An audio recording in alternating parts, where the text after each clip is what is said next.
done, Daniil, once again into the quarterfinals. How do you see your matchup on Wednesday against Ubi?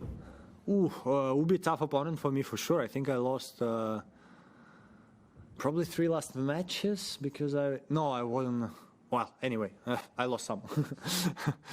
He serves well. It's tough to return his serve. By number of aces, he was number 1, so maybe actually the best serve there last year.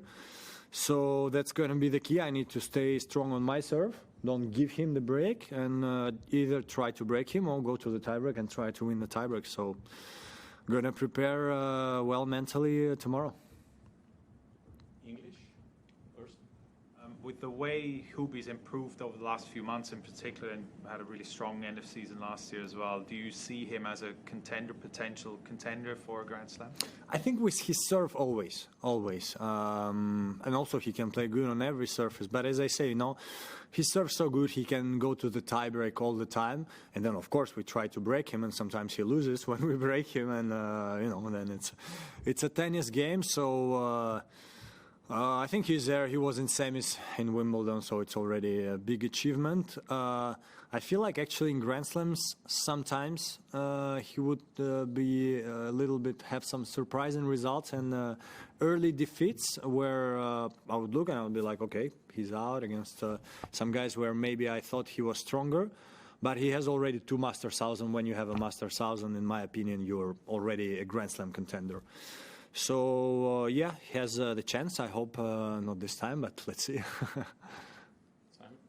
Daniil, your interactions with Jim Courier afterwards have been a lot of fun for the crowd and everyone listening. Are you enjoying them as much? And what is it about you and Jim that seems to work? I love it. I love his questions. They are always different. They are always. I wonder if he prepares them like the night before or just before. But it's always fun talking to him. And after the last Margaret court interview, which I found maybe even funnier than today, I told him I hope that he likes interviewing me as much as I like being interviewed by him. So it's a mutual connection. So he seems like a super nice guy, and not much to add. Really like talking to him.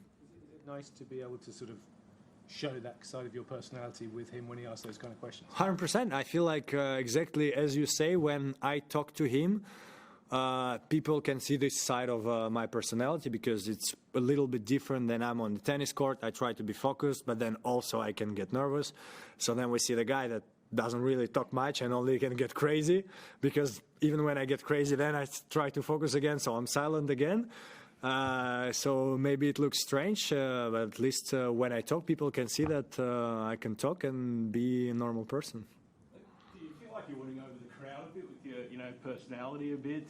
You're gaining some bit extra support with that? This year was good, it was great. And as I said already before the tournament, look, I want to try to change it. And when I say to change it, not that, guys, please love me or whatever. No, I just want to think less about it, do my job, play tennis, still can get some interactions with my box, but less with the crowd. Especially last year, I felt like I've done a little bit too much. End of the season, I was tired mentally, and then it's normal. There is 10,000 people. One guy would, clap on a double fault, and I would go at him, and I think, that was definitely not right.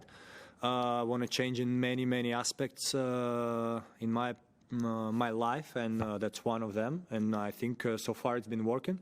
Let's see how it goes later. Daniil, Nuno played a great match and a hell of a lot of good drop shots. And I think there was one stage at the end of the third set where you raised your arms that you hit a winner off a drop shot. How frustrating is it to play someone who plays like that? Tough. But as I said, for me, drop shots in general, I'm not scared of them. But then he was playing some unbelievable drop shots. At first of all, they were short before the net. They were not bouncing. Wow, really, really surprising.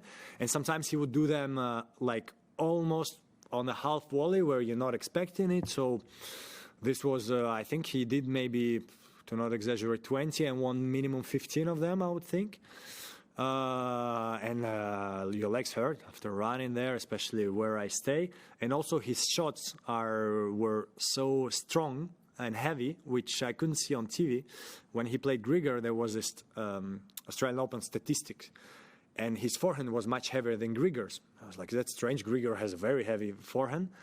And on the TV, I couldn't see it. Today, I felt that he has really heavy strokes. And so every time he would hit, I would be a little bit on my back foot, and then he drop shots, and it works well. So, yeah, it was frustrating for sure. I'm happy that I managed to come through. Hi, Daniil. Just picking up again on the chat with Jim on the court and the whole drop shot and return position thing, which was fascinating. Is there any scenario or any opponent in which you would consider changing that position? 100%. I do it from time to time. I did last match, I remember. If I'm not wrong, I think against Sinner in Turin, I tried to do it. And every time it's the same for me, and sometimes I can miss, like in US Open final against Novak, where I think I should have done it. I do my thing, which is returning from far. When I believe I can win the match like this, I can break the guy like this, and then win my serve. And sometimes, either before or during the match, if I don't believe it anymore, I go for it and I try something different. So let's see if it happens this tournament. Daniil, congrats. Novak's always a talking point here, but this year Carlos and Yannick are particularly in the conversation as well. Do you feel you're flying under the radar a little bit?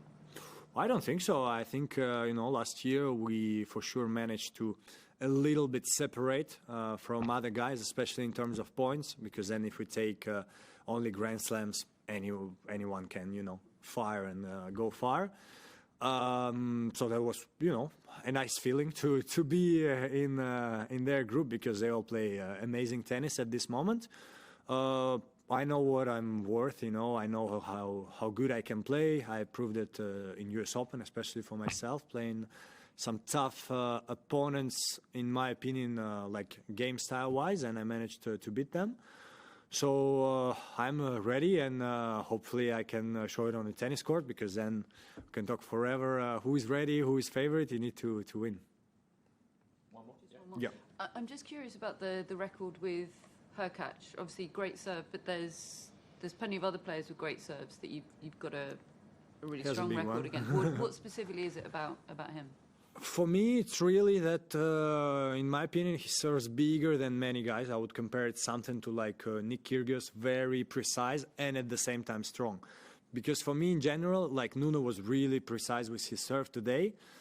But then even if it's pretty strong, it's not 220. So I had time to just a little bit put some balls in and stuff like this. Then we have some other guys, I'm not going to say names, that can go like 220, 230, would not be precise all the time. I can return this. And then we have, and that's a big quality, so we don't have many guys, I would say. Hurkacz, actually Novak has really improved his serve. Yannick improved his serve big time, but then, of course, as I say, Hurkacz, Kyrgios, before Karlovic, Isner, but I kind of went when they were a little bit older. Who else can we have? I don't know if I'm in this category. I don't serve too strong, It's barely 210, but I feel like I serve precise. But again, in my opinion, he's top 2 or 3 serves on tour, so it's pretty tough to return him. But I'm going to have my eyes prepared and try to catch everything I can on Wednesday. Thank you. Thank you.